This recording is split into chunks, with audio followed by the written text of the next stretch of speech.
A perfect life shattered. Elena Romano stood before the floor-to-ceiling windows of her Manhattan apartment, watching the city lights twinkle like diamonds scattered across black velvet. At 28, she had everything she had ever dreamed of. A thriving career as a senior architect at one of New York's most prestigious firms, a stunning apartment in Tribeca, and a fiancé who seemed too perfect to be real. Marcus Blackwell was everything a woman could want. Handsome, successful, charming, and devoted. Or so she thought. The engagement ring on her finger caught the light, sending rainbow sparkles dancing across the walls. In 2 weeks, she would become Mrs. Marcus Blackwell. The thought filled her with a warmth that spread through her chest like honey. She had spent months planning their engagement party, scheduled for tomorrow night at the Plaza Hotel. Everyone who mattered would be there. Colleagues, clients, friends, and family. It would be the celebration of the century. Elena's phone buzzed on the marble countertop. A text from her best friend Victoria Chen. Can't wait for tomorrow night. You deserve all the happiness in the world, babe. See you at the venue early to help set up? XO. A smile crossed Elena's lips. Victoria had been her rock since college, the sister she never had. They had supported each other through every triumph and heartbreak, celebrated every victory, and mourned every loss together. Having Victoria by her side as her maid of honor felt like the most natural thing in the world. ## the first crack. The next morning, Elena arrived at the Plaza Hotel earlier than planned. She wanted to ensure every detail was perfect, the flower arrangements, the lighting, the seating arrangements. Perfection was her trademark, both in her architecture work and her personal life. She pushed through the service entrance, her heels clicking against the polished floor as she made her way through the familiar corridors toward the ballroom. As she approached, she heard voices, low, intimate, unmistakably familiar. One was Victoria's distinctive laugh, the one she used when she was being flirtatious. The other was deeper, masculine, sending a chill down Elena's spine even before her mind could process why. Elena's hand froze on the doorknob. Through the slight gap in the door, she could see into a small preparation room adjacent to the main ballroom. What she saw made her blood turn to ice in her veins. Marcus had Victoria pressed against the wall, his hands tangled in her dark hair, kissing her with a passion that Elena had thought was reserved only for her. But it wasn't just the kiss that destroyed her. It was the familiarity of it. The way their bodies moved together like a well-rehearsed dance. The way Victoria's hands knew exactly where to touch him. We need to be more careful, Victoria whispered, pulling back slightly. Elena will be here soon. Marcus laughed, the sound cold and cruel. Elena sees what she wants to see. She's so desperate for her fairy tale that she's blind to everything else. 2 more weeks and then we can access her trust fund through the marriage. After a suitable period, a quiet divorce, and we split everything. You're terrible, Victoria giggled, but there was no guilt in her voice, only amusement. She really has no idea, does she? None at all. She thinks I love her. It's almost too easy. The great Elena Romano, so brilliant in her career, so stupid in love. ## the world burns down. Elena's legs buckled. She grabbed the wall for support, her designer clutch falling to the floor with a soft thud. The sound echoed in the corridor like a gunshot. The voices inside stopped abruptly. Footsteps approached the door. Elena wanted to run, to disappear, to wake up from this nightmare. But her body refused to move. The door swung open and Marcus stood there, his face paling as he saw her. Elena, he said, his voice tight. What are you doing here so early? She couldn't speak. Words had abandoned her, leaving only a raw, gaping wound where her heart used to be. Behind Marcus, Victoria appeared, her lipstick smudged, her dress wrinkled. For a moment, something flickered across Victoria's face. Was it guilt? Regret? But it vanished quickly, replaced by defiance. How long? Elena finally managed to whisper, her voice barely audible. Marcus ran a hand through his hair, a gesture she had once found endearing. Now it made her sick. Elena, let's talk about this rationally. How long? She repeated, louder this time, her voice cracking. Victoria stepped forward, her chin raised. Does it matter? You were always so focused on your perfect life, your perfect career, your perfect plans. You never even noticed what was happening right in front of you. 6 months, Marcus said quietly, a hint of cruelty entering his voice. "Since your promotion celebration. You were so busy celebrating your success that you didn't notice me celebrating with Victoria in the coat room." The memory crashed over Elena like a wave. That night, she had been so happy, so full of joy about her promotion to senior architect. She had looked for Marcus and Victoria to share her excitement, but they had both been missing for nearly an hour. When they returned, they said they had been networking with potential clients. She had believed them. She had believed everything. ## the public destruction. Elena's hands trembled as she pulled the engagement ring from her finger. It felt heavy now, like a shackle rather than a promise. She held it out to Marcus, but he didn't take it.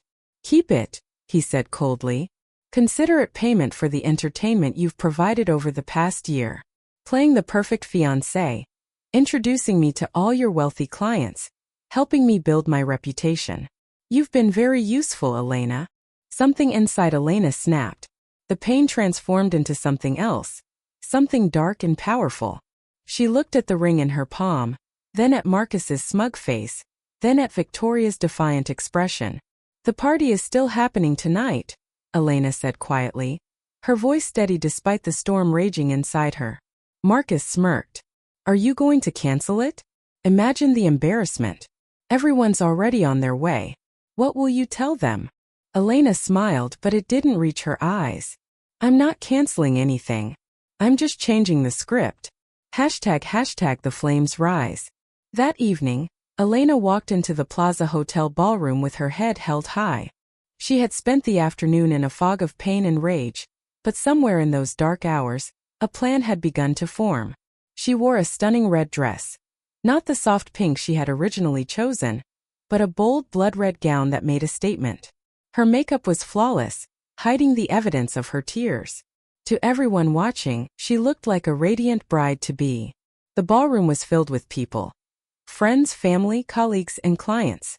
Marcus worked the room with his characteristic charm, Victoria by his side playing the perfect maid of honor. Elena watched them, noting every touch, every shared glance, every secret smile. How had she been so blind? Her father approached, concern in his eyes. "Elena, darling, are you all right? You look pale." "I'm perfect, Dad," she lied, kissing his cheek. "Just excited." As the evening progressed, Elena moved through the crowd with grace, accepting congratulations and well wishes. She waited until the moment was right, when everyone was gathered, when the champagne was flowing, when Marcus was at his most confident and comfortable. She stepped onto the small stage where the band had been playing, taking the microphone from the surprised singer. The music stopped. All eyes turned to her. "Thank you all for coming tonight," Elena began, her voice clear and strong. "I know you're here to celebrate my engagement to Marcus Blackwell." Marcus smiled up at her, raising his champagne glass. He had no idea what was coming. "But I've realized something today," Elena continued. "Sometimes the people we trust most are the ones who betray us the deepest. Sometimes the fairy tale we think we're living is actually a nightmare in disguise." The crowd stirred uncomfortably. Marcus's smile faltered.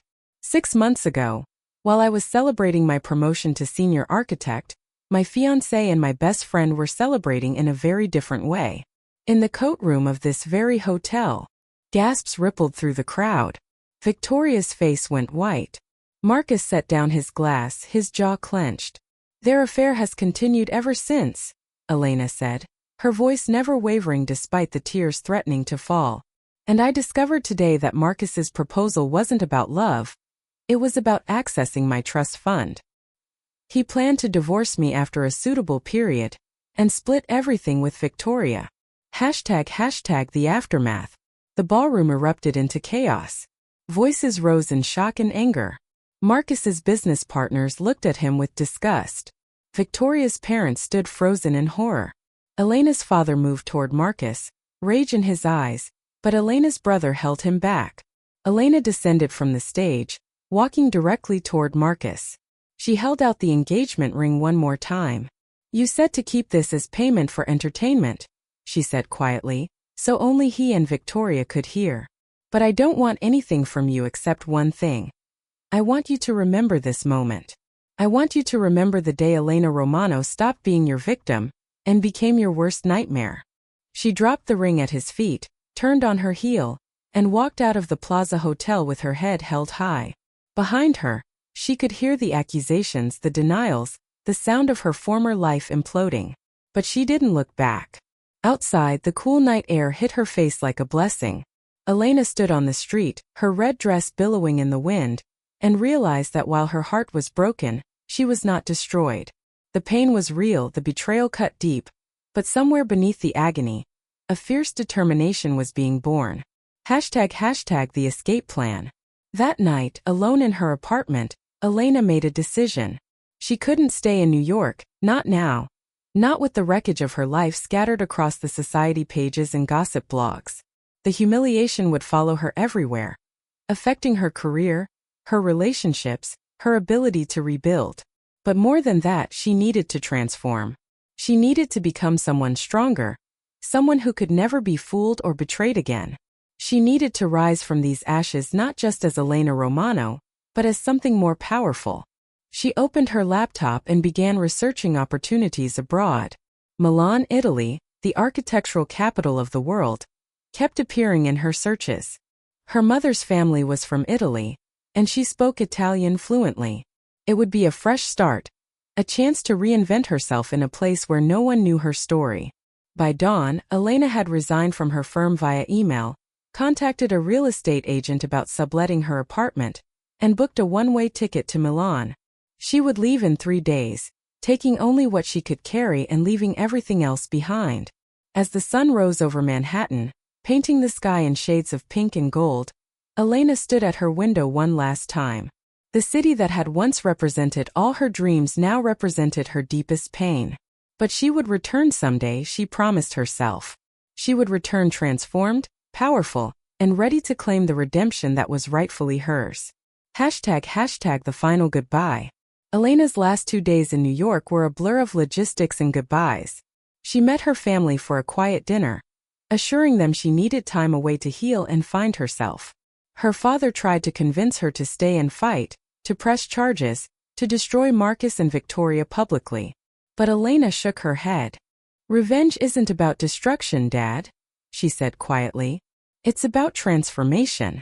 When I come back, and I will come back, I'll be someone they can't touch, can't hurt, and can't ignore." Her younger brother, Anthony, drove her to JFK Airport. As they sat in traffic, he turned to her with concern in his eyes. "Are you running away, Elena?" he asked. She considered the question carefully.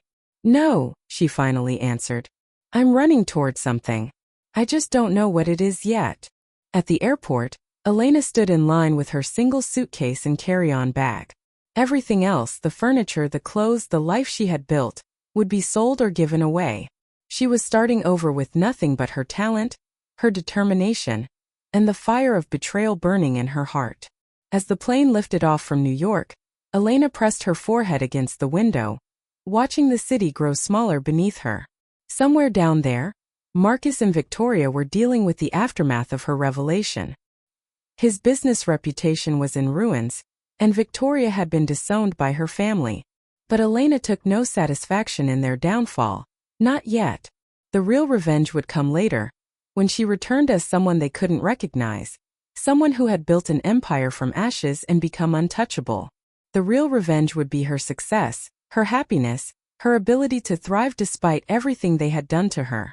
As the plane flew east toward Italy and her new life, Elena closed her eyes and whispered a promise to herself.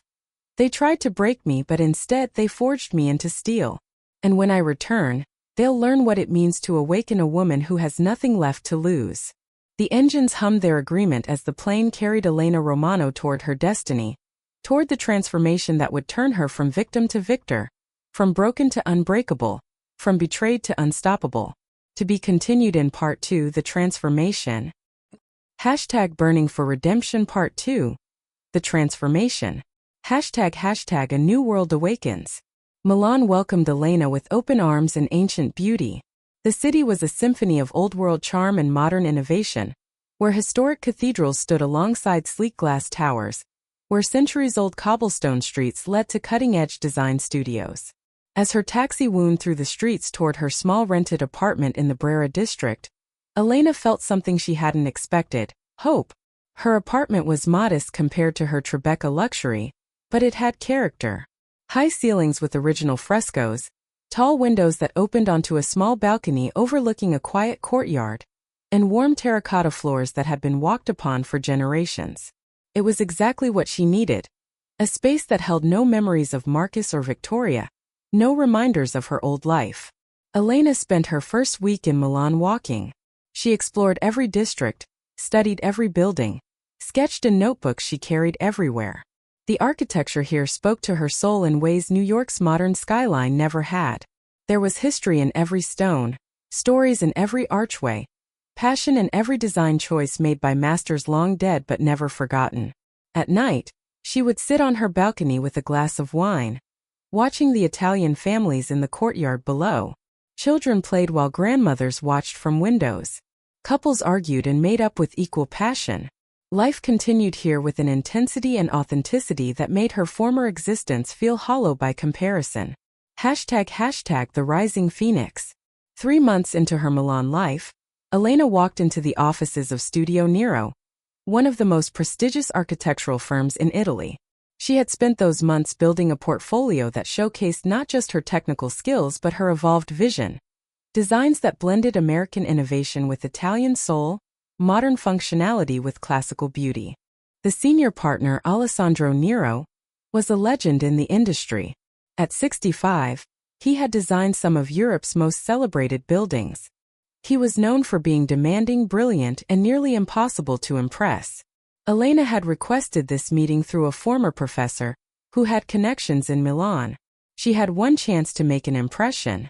"Miss Romano," Alessandro said, looking up from her portfolio with dark, penetrating eyes. "Your work is technically perfect. But technique without passion is just mathematics. Tell me what drives you." Elena had prepared for many questions, but not this one. For a moment she considered lying, giving him the safe answer. But something about Alessandro's direct gaze demanded truth. "Betrayal," she said quietly. "I was betrayed by the people I loved most. It destroyed the life I had built. But in that destruction I found something I had never accessed before. Rage. Not the hot, impulsive kind but cold, focused determination. I realized I had been designing buildings my whole life to please others. Now I designed to prove something to myself."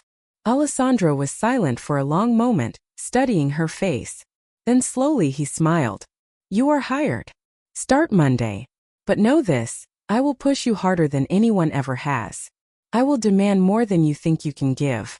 If you are truly made of steel as you claim, we will create something magnificent together." #the unexpected encounter.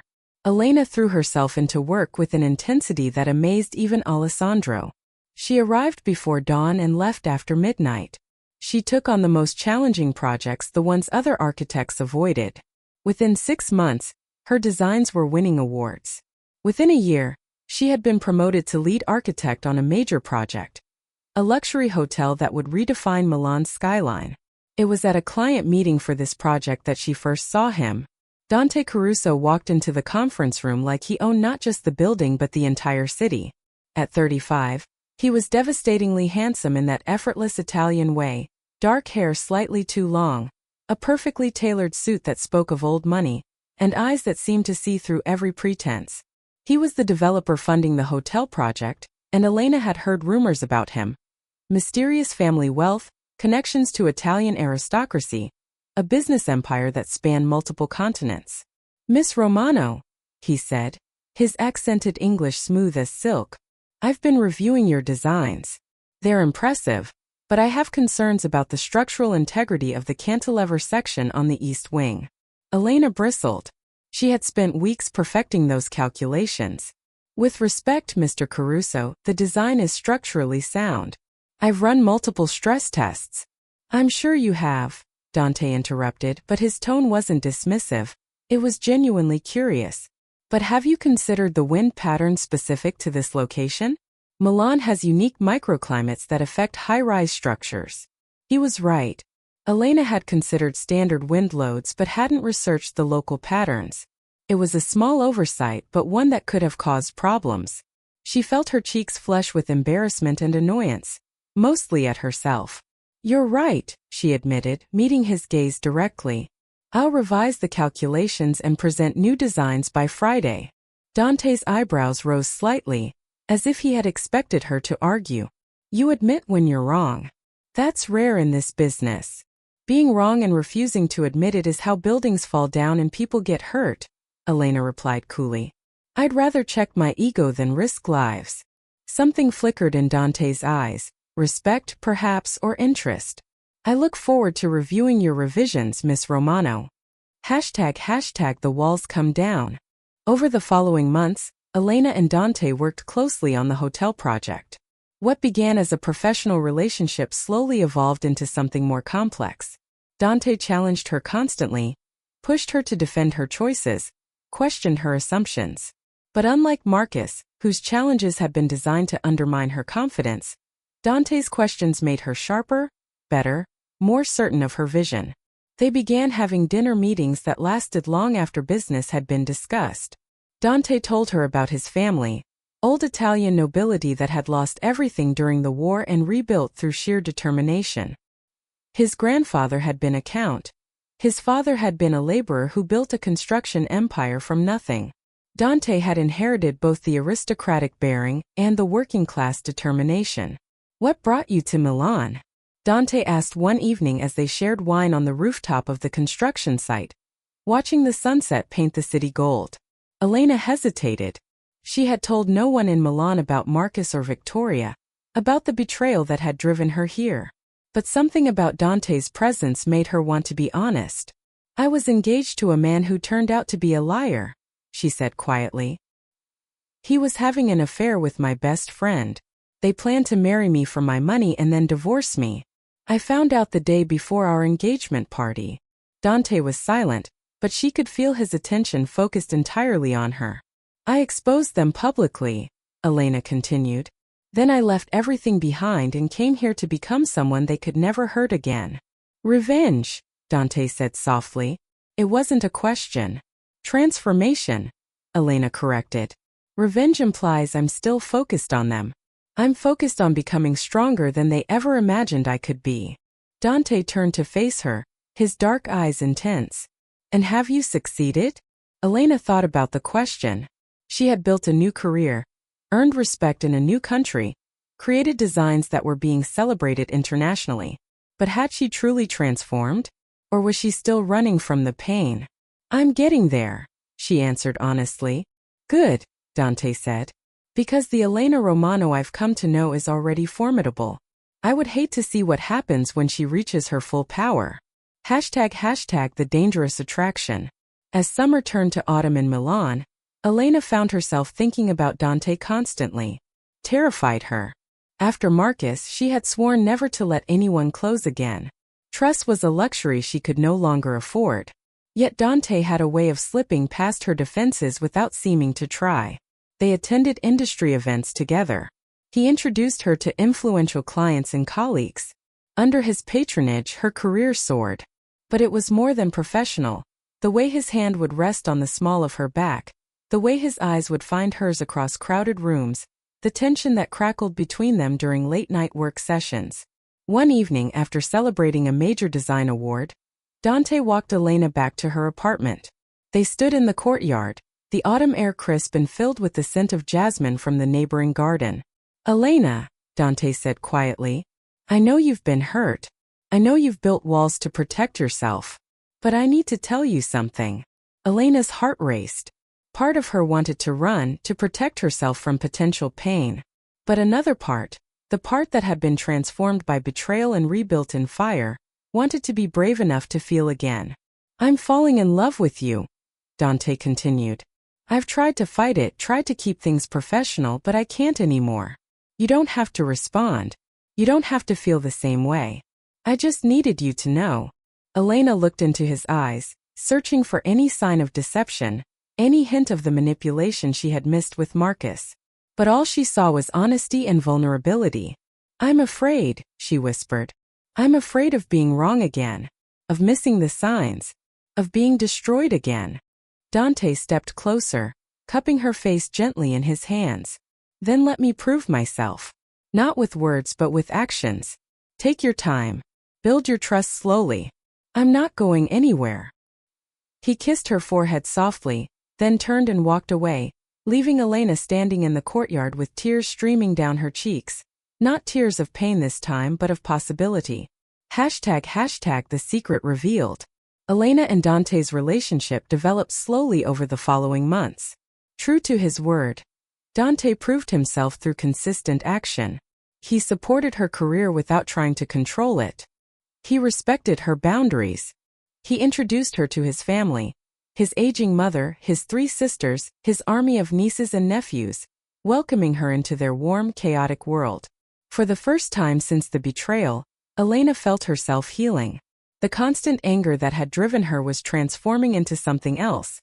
Not forgiveness for Marcus and Victoria, but freedom from their hold over her emotions. But one evening everything changed. Elena and Dante were having dinner at his penthouse apartment when his phone rang. He glanced at it, his face suddenly tense. "I need to take this," he said, stepping onto the balcony. Elena could hear his voice, low and urgent, speaking rapid Italian. When he returned, his expression was troubled. "Elena, there's something I need to tell you. Something I should have told you months ago." Her stomach clenched. Here it was, the other shoe dropping, the inevitable betrayal. She had been a fool to trust again. "I know who Marcus Blackwell is," Dante said quietly. "I knew before I met you." Elena felt the room spin. "What?" 3 years ago, Marcus approached me about investing in his firm. Something felt wrong about the deal, so I had my people investigate. They discovered he had a pattern targeting wealthy women, gaining their trust, accessing their money. When they investigated further, they found evidence of fraud, embezzlement, misuse of client funds. But he was careful, and we couldn't prove enough for prosecution. "You knew," Elena whispered, her voice shaking. "You knew what he was, and you didn't warn anyone?" "I tried," Dante said urgently. "I reported what I found to the Securities and Exchange Commission, but they said they needed more evidence. By the time I gathered more proof, you were already engaged to him. I was planning to approach you to warn you, when you suddenly appeared in Milan." Elena stood, her hands trembling. "Is that why you hired me? Why you've been helping my career?" "Out of guilt." "No." Dante moved toward her, but she stepped back. "I hired you because you're brilliant. Everything I've done for you, you've earned 10 times over. But yes, I felt responsible. I felt like I had failed to protect you from him." "I don't need your protection," Elena said coldly. "I needed your honesty." "You're right," Dante said quietly. "I should have told you immediately. I was afraid you'd think I was manipulating you, that you'd leave before giving me a chance to prove my feelings were real." Elena grabbed her coat, her mind reeling. "I need time to think." "Elena, please." "I said I need time." She walked to the door, then paused without turning back. "Were you ever going to tell me? Or were you planning to keep this secret forever?" "I was going to tell you tonight," Dante said softly. "Because I love you, and I can't build a future on a foundation of secrets. Even secrets I kept for what I thought were the right reasons." ## The investigation. Elena spent a sleepless night in her apartment, her mind racing. She was furious at Dante for keeping such a crucial secret. But she was also processing new information. Marcus hadn't just betrayed her emotionally. He was a criminal who had likely hurt other women the same way. By morning, her anger at Dante had transformed into something else: determination. If Dante had evidence of Marcus's crimes, evidence that could be used to prosecute him, then perhaps her revenge didn't have to be personal. Perhaps it could be justice. She called Dante at dawn. "I want to see everything. All the evidence you gathered on Marcus." They met at his office, where Dante laid out years of investigation. Marcus's firm was an elaborate fraud scheme. He found vulnerable, successful women, romanced them, gained access to their finances, and systematically drained their resources while covering his tracks through complex financial instruments. Victoria was his accomplice. She befriended the targets, vouched for Marcus, and helped maintain the illusion until the trap was sprung. Elena had been their biggest target yet, with her trust fund and her connections to wealthy clients. But she had escaped before they could complete their scheme. "There are at least 6 other women we've identified," Dante explained. Most were too humiliated to come forward. But if you were willing to testify, if we could convince the others to join you, we might have enough for the SEC to move forward with criminal charges. Elena studied the files, seeing the pattern of Marcus's predation laid out in stark detail. These women had all suffered what she had: the betrayal, the public humiliation, the financial losses. But unlike her, many hadn't recovered. Some had lost everything. "I'll do it," Elena said firmly. "But I need to do it from a position of strength. I need to go back to New York not as a victim seeking justice, but as someone successful enough that they can't dismiss or discredit me." Dante smiled. "Elena, you're already there. Your hotel design won the International Architecture Prize last month. You're being profiled in the most prestigious design magazines. You've built something remarkable here. The question isn't whether you're ready, it's whether you're willing to face them again." Elena looked out the window at the Milan skyline, at the city that had given her refuge and helped her rebuild. She thought about the frightened, broken woman who had fled New York 18 months ago. That woman was gone. In her place was someone stronger, wiser, and ready for the reckoning. "Set up the meetings," Elena said. "It's time to go home." To be continued in Part 3, The Reckoning. #Burning for Redemption Part 3, The Reckoning. #The Return. The plane touched down at JFK on a cold February morning, exactly 2 years after Elena had fled New York in shame and heartbreak. But the woman who stepped off that plane bore little resemblance to the one who had left. Elena Romano had returned transformed, not just in appearance, though her style had evolved into something more sophisticated and powerful, but in presence. She moved with confidence born from success earned through her own merit, untainted by anyone's manipulation. Her brother Anthony was waiting at arrivals, and when he saw her, his face lit up with pride. "Wow," he said, pulling her into a hug. "Milan definitely agreed with you." "Milan saved me," Elena corrected, linking her arm through his as they walked toward baggage claim.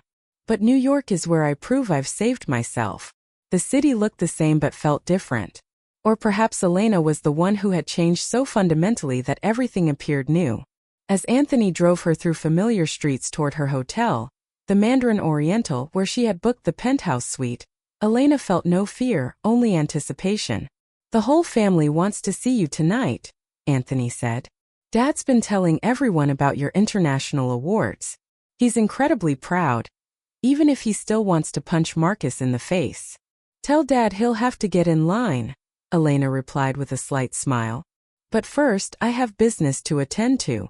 That business began the next morning at the offices of the Securities and Exchange Commission. Elena walked into the conference room wearing an impeccably tailored black suit, carrying a briefcase full of evidence that Dante had helped her organize. Across the table sat 3 SEC investigators who had been building a case against Marcus Blackwell for months.